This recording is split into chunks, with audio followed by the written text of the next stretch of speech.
it's Susan here from Komori no Hime Cosplay, and as you may have already guessed from the title of this video, I have a question for you all. Well, actually, two questions. The first is, what should I make for Halloween?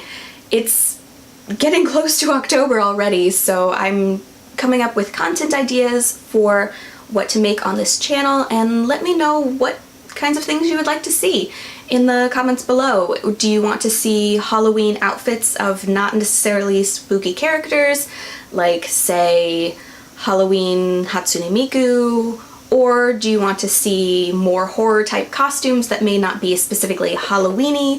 For example, I've made Megumi from Shiki in the past, so if there are any suggestions of things that you would like to see me make, let me know. And question number 2 is, when should I start releasing Halloween content?